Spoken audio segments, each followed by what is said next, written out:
तीर्थाणं नमो आर्याणं नमो वज्रायाणं नमो लोये सर्वसाहुणं। पंच परमेष्टि भगवान की देवादिदेव खजाराट श्री मुनि सर्वनाथ भगवान के पूज्याचार्य भगवान गुरुदेव श्री विद्यासागर जी महाराज के पूज्याचार्य प्रवर श्री समय सागर जी महाराज के वीर सागर जी महाराज की जय। पूज्य व्यापक मुनि श्री वीर सागर जी महाराज की जय। पूज्य मुनि संघ की जय। प्रसंग अनित्य भावना का चल रहा है। किसी भी परिस्थिति को समझने के लिए कई दृष्टिकोण होते हैं। जब भी अनित्य भावना का कथन आता है, आप लोगों से कहा जाता है कि यह चिंतन करो, जो भी हमें मिला है संसार में वह क्षणभंगुर है, नश्वर है, क्षणिक है, वियोग उसका होने वाला है, वह छूटने वाला नहीं है। तो अंदर से यह भाव पैदा होने लगता है विकल्प का, जिसे हम अभी तक अपना मानते हुए आए हैं और वह जुदा हो जाएगा, छूट जाएगा तो हमें टेंशन होने लगेगा।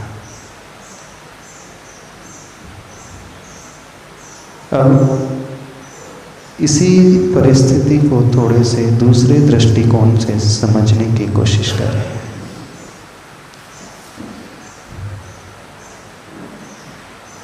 अनित्य का प्रतिपक्ष नित्य होता है। यदि हम आपसे कहें जो आपने पाया है, जो भी आपको मिला है, वो हमेशा आपके साथ रहेगा, वो कभी आपसे दूर नहीं हो पाएगा, तो कैसा लगेगा? बताइए, अच्छा लगेगा? क्यों नहीं? हमसे कभी कुछ छूट ही नहीं सकता, हमसे कभी कुछ अलग हो ही नहीं सकता,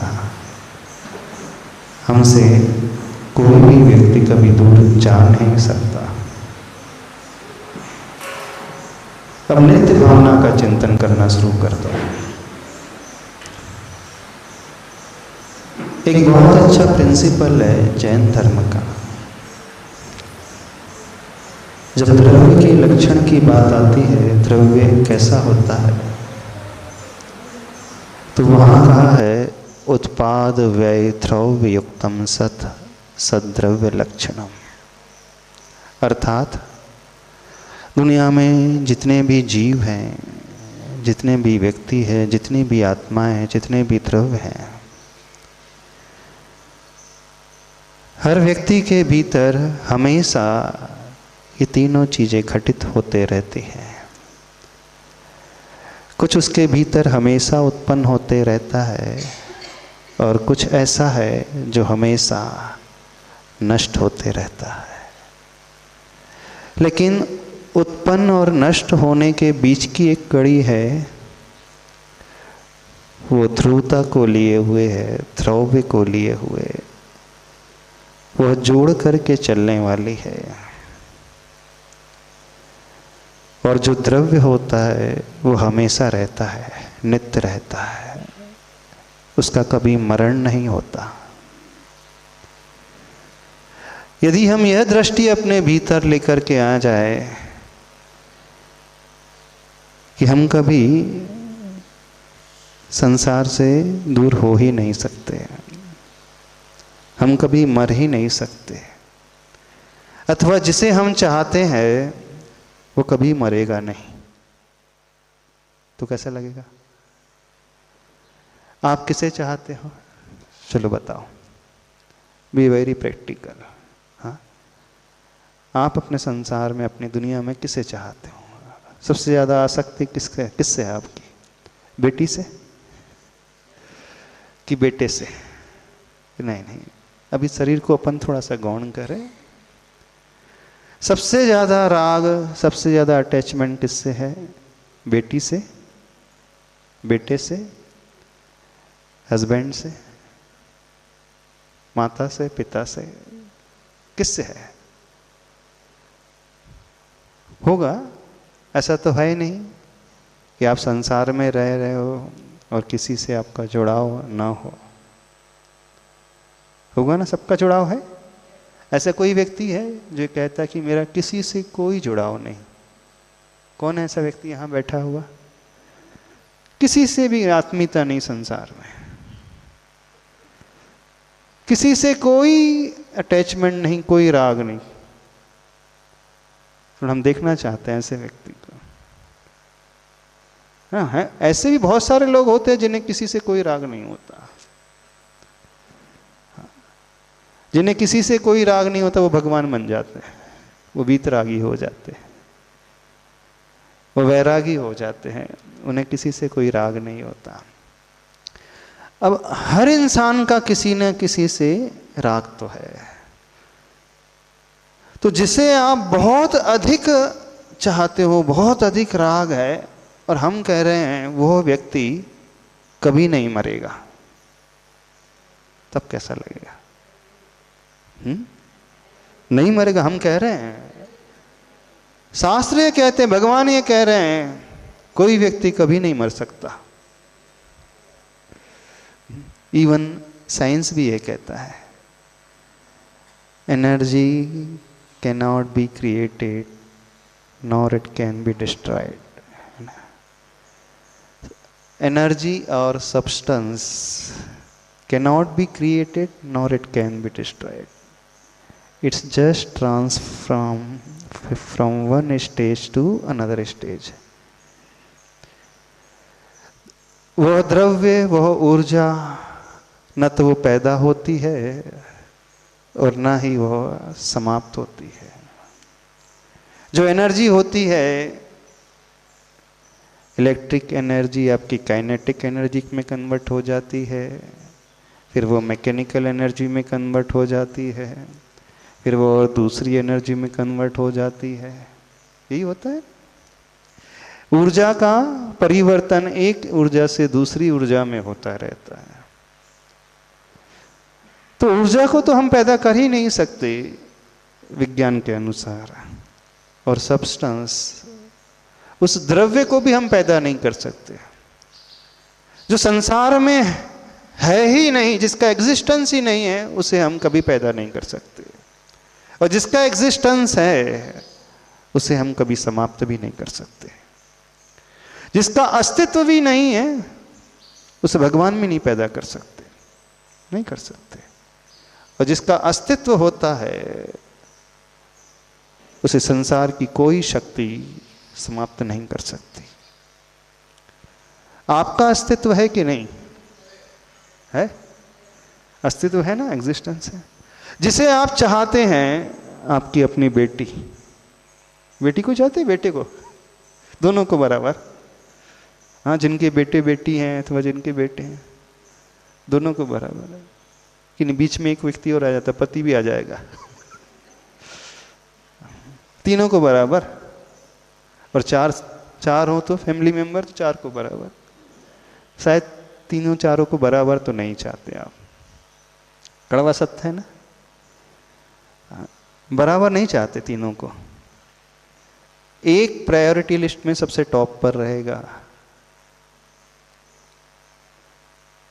और एक कठिन प्रश्न पूछ ले, बेटी को ज्यादा चाहते हो कि पति को ज्यादा चाहते हो?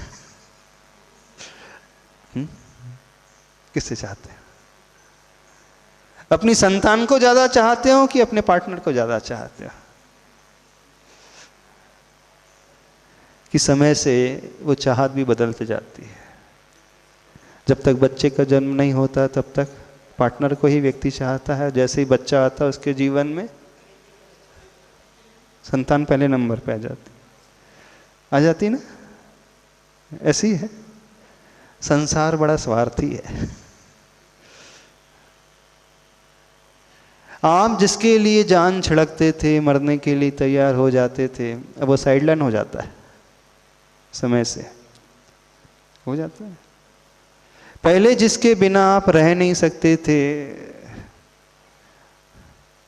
आप उसके साथ आप नहीं रह पा रहे हो अथवा साथ में भी रह रहे हो, तो दूसरा कोई और उभर करके आ गया।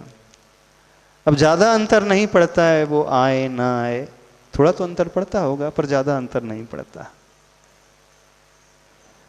चाहत भी समय से बदलती है, बदलती है कि पंडित जी बदलती है। राग भी समय से बदलता है। पहले पति का राग था, पत्नी का था, अब संतान का राग हो गया। तो आपकी लाइफ में कोई एक ऐसा होगा जिसे आप बहुत चाहते हो। अब जिसे आप चाहते हो उसका एग्जिस्टेंस तो है कि नहीं है? एग्जिस्टेंस होगा तभी तो चाह रहे हो। आप उसे देख पा रहे हो, उससे बात कर पा रहे हो, उसे पहचानते हो, पहचानते हो, तो इसका अर्थ है उसका अस्तित्व है। अब प्रिंसिपल क्या है, सिद्धांत क्या है? जिसका अस्तित्व रहता है, जो सत रूप होता है वो कभी असत रूप नहीं हो सकता। जो एंटिटी एग्जिस्ट करती है वो एंटिटी इस दुनिया से कभी समाप्त नहीं हो सकती। वो सब्सटेंस भी, वो द्रव्य भी कभी समाप्त नहीं हो सकता। हो सकता है? बताओ तो सही, हो सकता है कि नहीं हो सकता? क्या आपका विश्वास बोलता है? क्योंकि इसी विश्वास पर सब कुछ टिका हुआ है, इसी श्रद्धा पर सब कुछ टिका हुआ है। हो सकता है आप कहो कि नहीं, वो जा सकता है, वो छूट सकता है, वो छूट जाता है। जो छूटता है अथवा जो छूट सकता है अथवा जो छूट जाता है, जो हमसे अलग हो जाता है, जो हमसे दूर हो जाता है, इसका अर्थ है वो तो हमारा है ही नहीं। यही है ना? और जो हमारा अपना होता है वो कभी हमसे दूर नहीं होता। क्या? जो हमारा अपना होता है वो कभी हमसे दूर नहीं हो सकता। भले ही वो पास में ना हो, क्षेत्र की अपेक्षा कहीं और हो, लेकिन मन में तो वो रहता है। आपका बेटा पढ़ने के लिए अमेरिका चला जाए, कहीं बाहर चला जाए, दूरी बहुत लंबी है, हजारों किलोमीटर, 10,000 किलोमीटर दूरी, पर आपको क्या लगता है? बताइए। वो बोस्टन में पढ़ रहा है, सैन फ्रांसिस्को में पढ़ रहा है, लंदन में पढ़ रहा है, कहीं पर भी पढ़ रहा है, पर दूर लगता है आपको? नहीं लगता, क्योंकि वो आपके मन में है। तो क्षेत्र की अपेक्षा भले ही दूरी हो जाए, लेकिन मन से तो दूरी नहीं होती। ऐसे ही ना? कैसा है? समझो, इस सिद्धांत को समझने की कोशिश कर रहा हूं। सिद्धांत ये है कि संसार में जो है, जिसका अस्तित्व है, वो कभी मर नहीं सकता, और जो नहीं है वो कभी पैदा भी नहीं हो सकता। ये सिद्धांत है। जब वो मर ही नहीं सकता है, जब वो हमसे दूर हो ही नहीं सकता है, तो फिर विकल्प किस बात का? किस बात का विकल्प होता है? आज हमें उस नित्य भावना को समझना है जो कभी समाप्त नहीं होती। तो हर सिक्के के दो पहलू हैं। एक पहलू ये है कि हर द्रव्य में कुछ घट रहा है, कुछ बढ़ रहा है, कुछ पैदा हो रहा है, कुछ नष्ट हो रहा है, लेकिन कुछ ऐसा है जो दोनों को जोड़ करके लगा हुआ है, वो ध्रुव है। तो जो हमसे दूर होता है वो शरीर होता है, पर्याय होती है। पर्याय हमेशा परिणमनशील है, पर्याय हमेशा बदलते रहती है। बदलती है कि नहीं? जब आपका जन्म हुआ था तब आप कैसे दिखते थे? अपनी फोटो देखी कभी जिस दिन आप पैदा हुए थे, और आज अपनी फोटो देखो, कितना अंतर नजर आएगा। जब आप 2 साल के थे तब आपका फेस कैसा था, जब आप 5 साल के हो गए तब कैसा, जब 10 के हो गए, 15 के हो गए, 20 के हो गए, आज 40 के हो गए। हर फोटो बदली बदली नजर आती है कि नहीं बदलती है? हर स्टेज बदल रही है। स्टेज बदलते हुए भी आप क्या कहते हैं? ये मैं ही हूं, कि वो कोई और था जो 2 साल का था। जिसका जन्म हुआ था वो कोई और नहीं था, भले ही वो कुछ और दिख रहा था, पर आप यह कहते हैं कि मैं ही हूं, ये मेरी ही फोटो है, अथवा मेरे ही बच्चे की फोटो है। 10 साल होने के पश्चात भी आप कहते हैं ये मेरी ही फोटो है, मैं ही हूं ये भी। और 30 साल की उम्र में आकर के भी आप यही कहते हैं मेरी, और आज 60 साल में भी आप यही कहते हैं मैं ही। लेकिन हर फोटो बदली नजर आ रही है। जब पूरी फोटो बदल रही है तो फिर वो आप कैसे हो सकते हो? बताइए हमें। पूरा चेहरा बदल रहा है, शरीर की बनावट बदल रही है, बालों का रंग बदल रहा है, स्किन बदल रही है, झुर्रियां आ रही है, सब कुछ बदल जाता है। फिर भी मजबूत धारणा यह है कि हम ही हैं, ये हम ही हैं इसमें, और कोई और नहीं। दोनों बात कैसे कह रहे हैं आप? एक तरफ आप कह रहे हैं कि मैं ही हूं, और दूसरी तरफ कह रहे हैं, फोटोज दिखा रही हैं कि अलग अलग फोटोग्राफ है, अलग अलग फेस है, तो एक कैसे हो सकती है?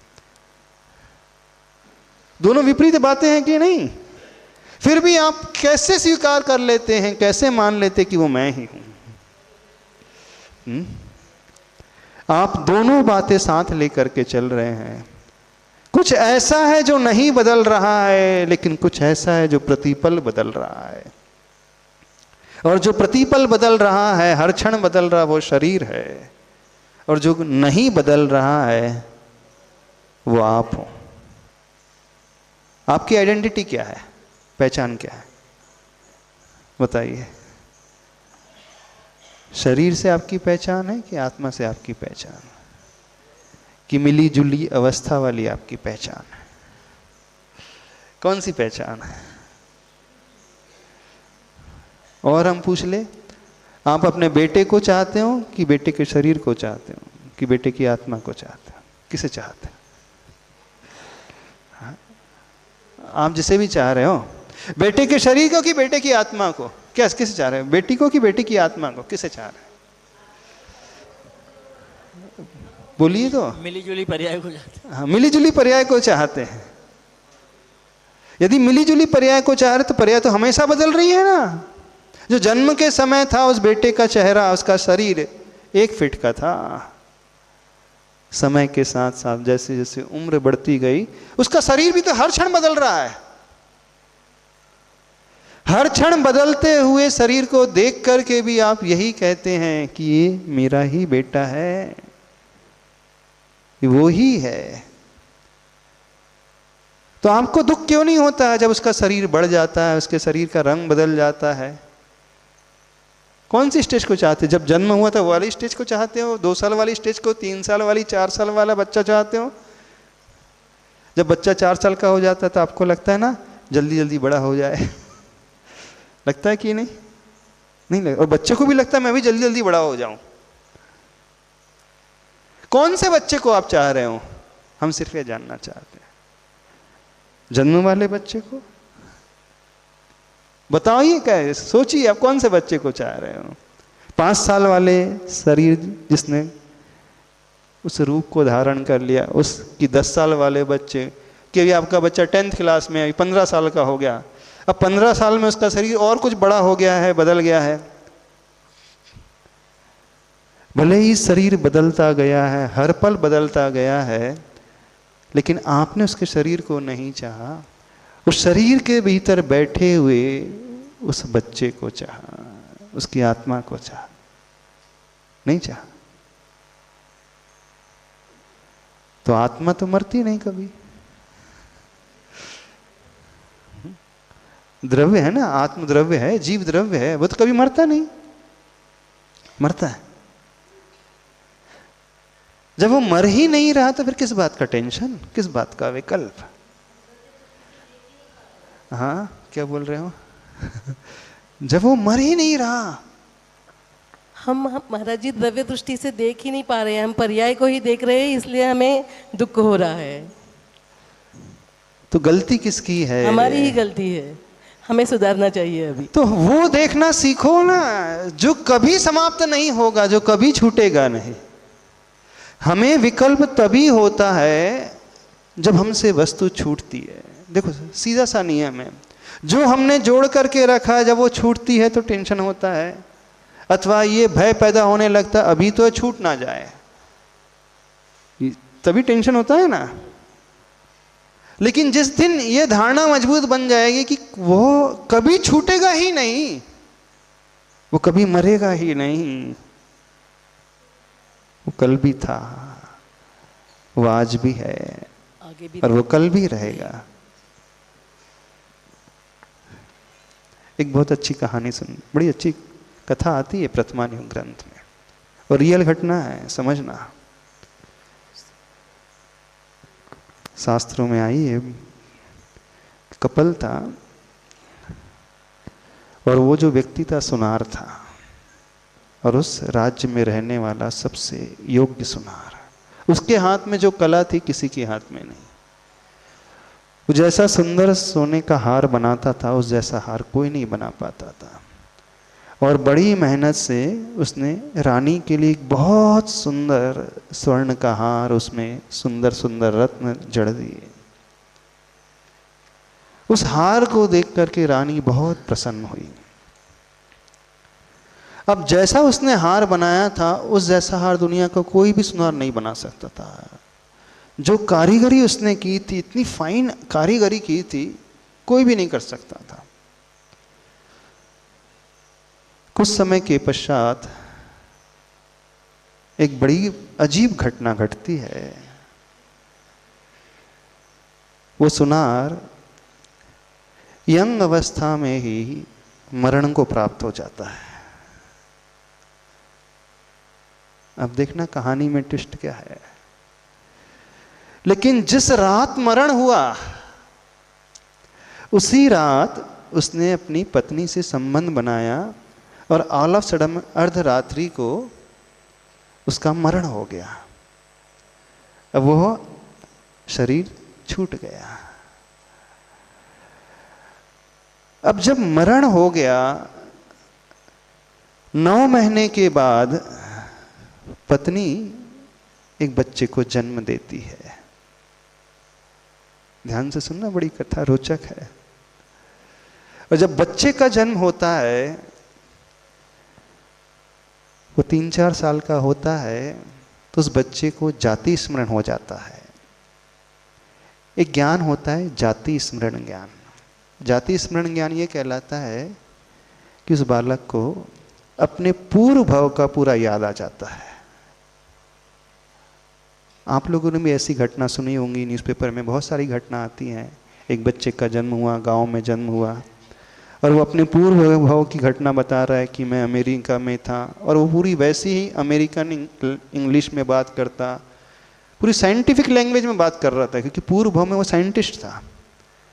जिस गांव में वो पैदा हुआ था वो बता रहा था कि मैं पूर्व भव में उस सिटी में रहता था, ऐसा बड़ा साइंटिस्ट था।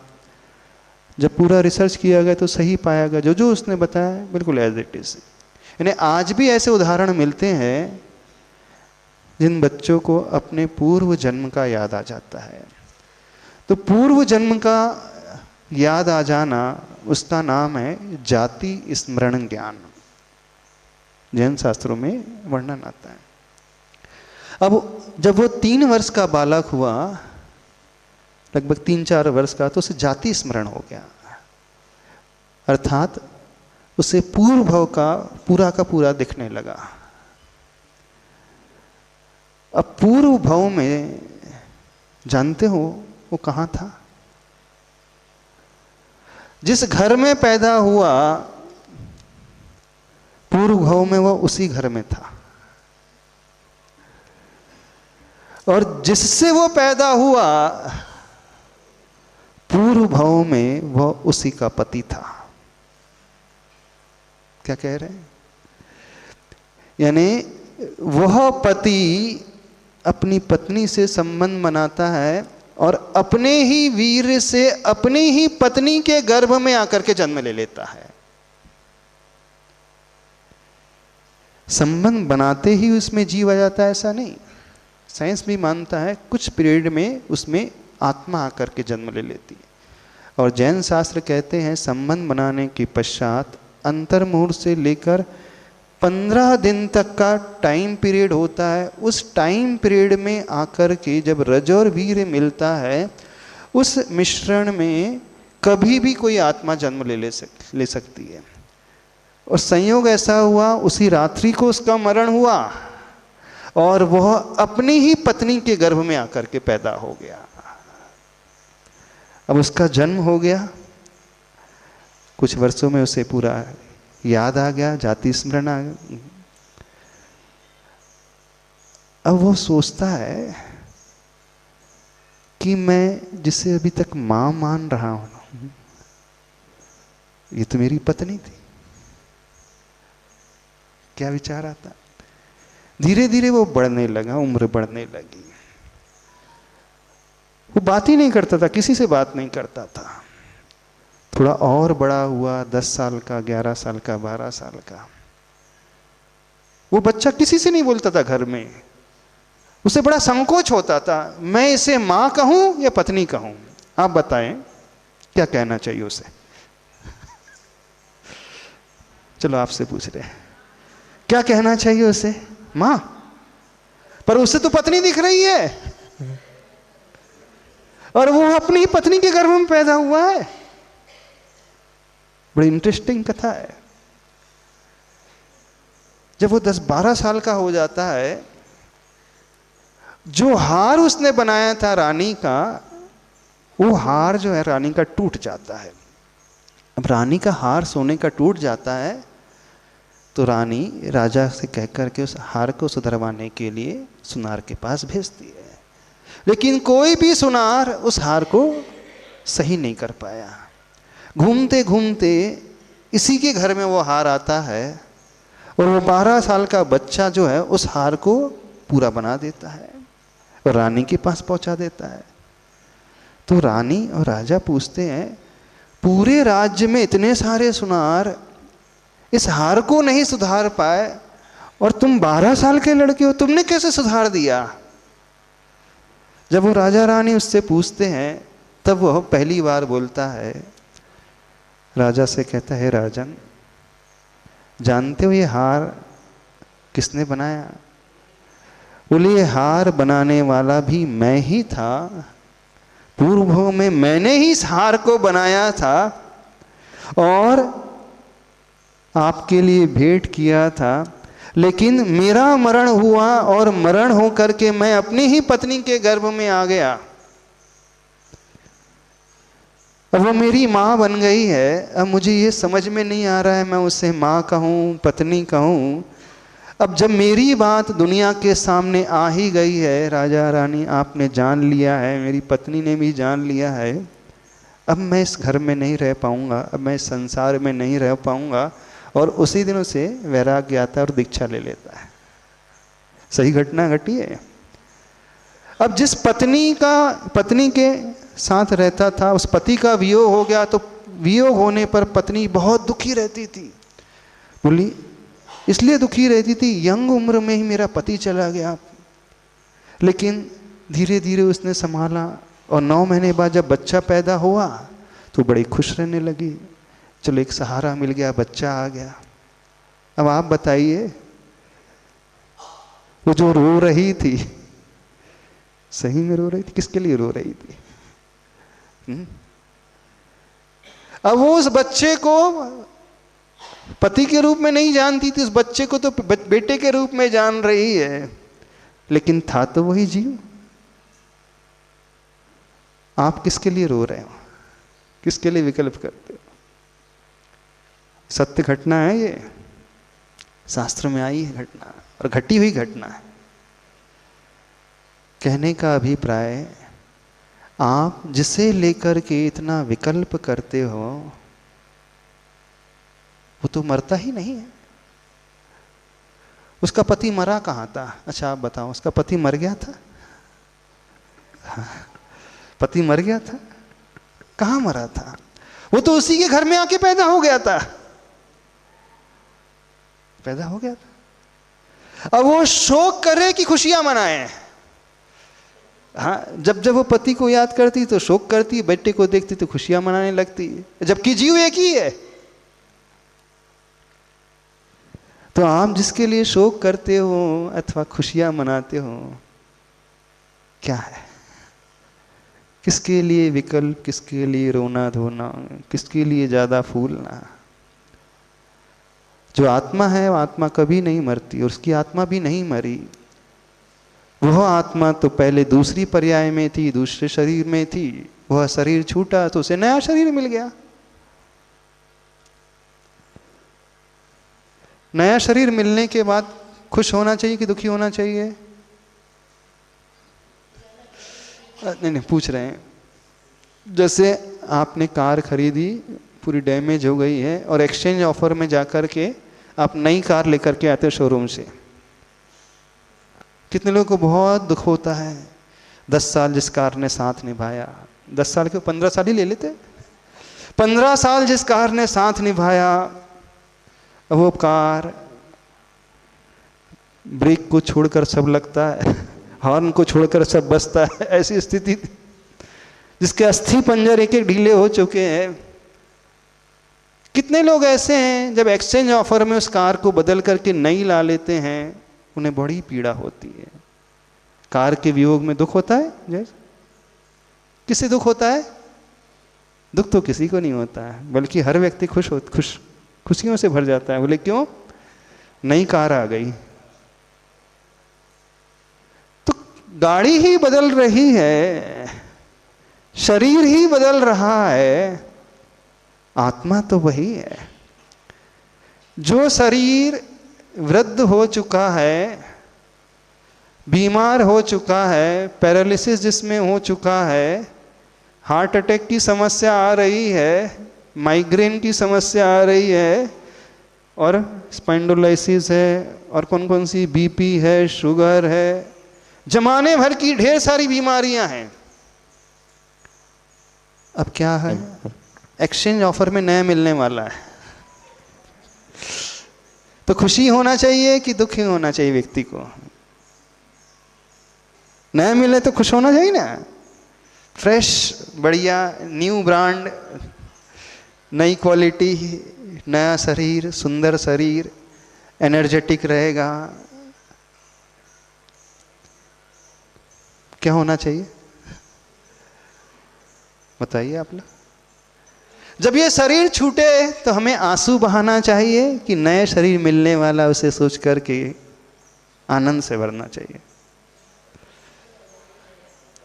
अब जिसका ये गहरा विश्वास हो जाएगा कि एनर्जी और substance can not be created nor it can be destroyed,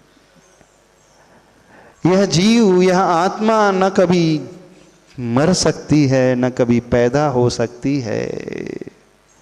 ये आत्मा तो चूल्हा बदलती है, शरीर बदलती है। नई शर्ट, नई साड़ी पहनने पर,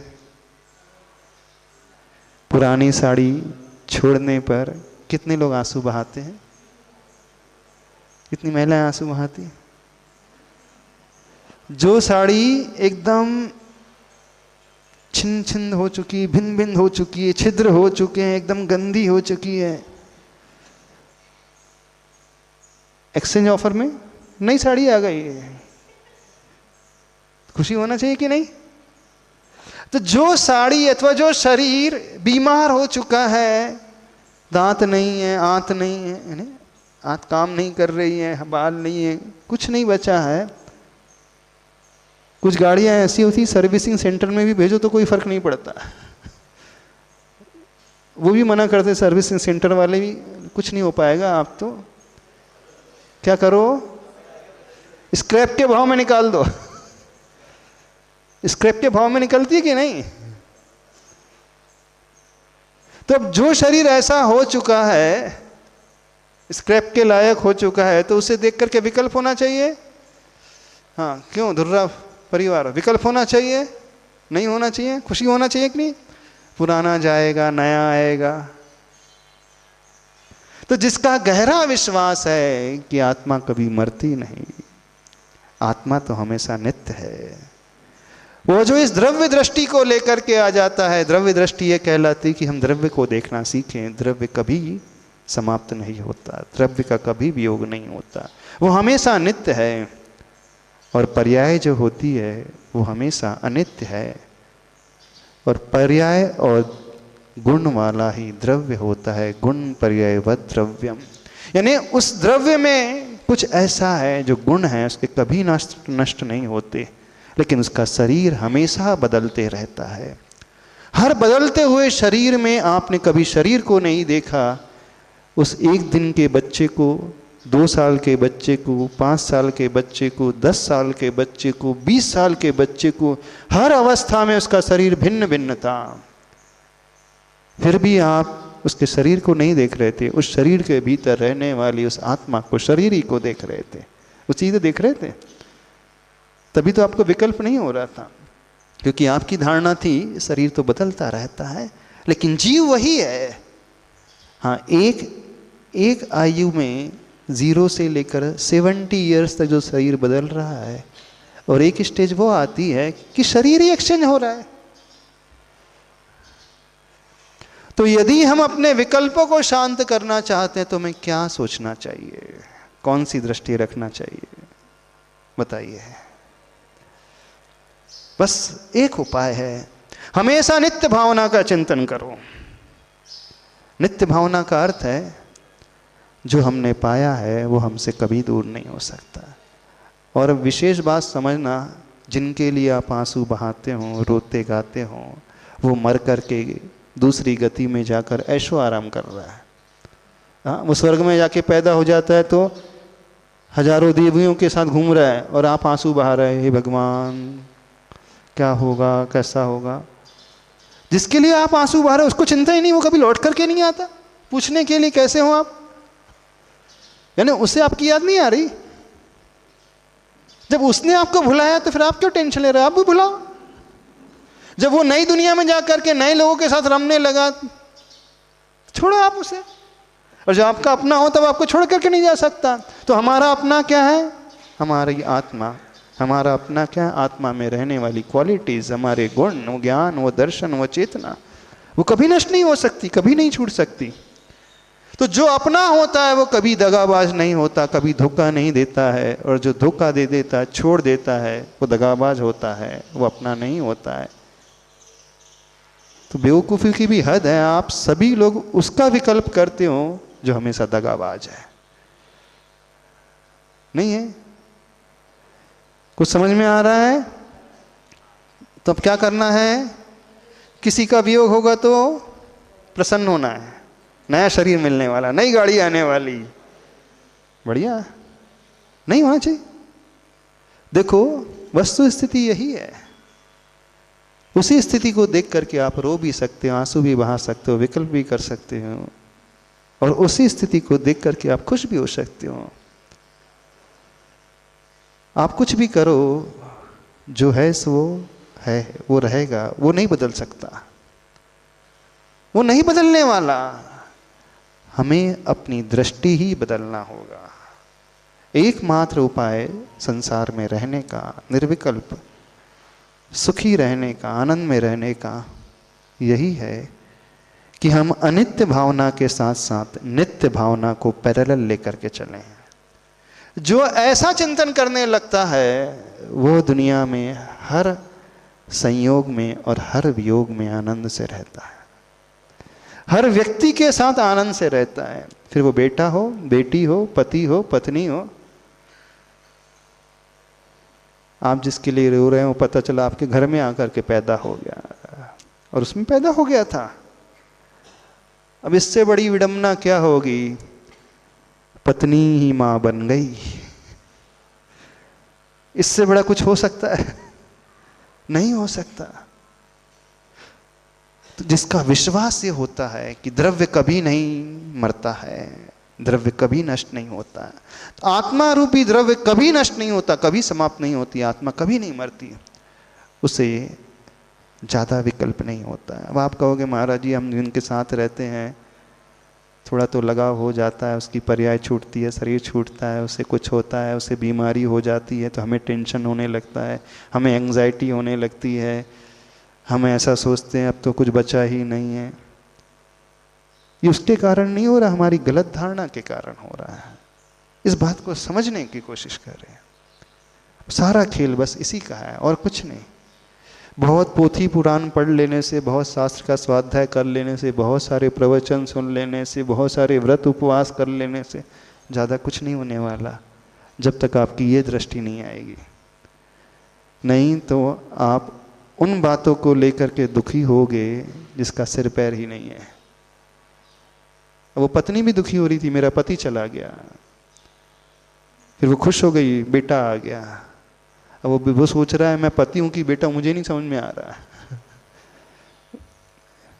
सबके साथ ऐसे ही होता है। तो हमारी आत्मा कभी नहीं मरती, हमेशा शरीर बदलता है। पहले किसी और पर्याय में थी, ये छूटेगा, नया शरीर मिल जाएगा।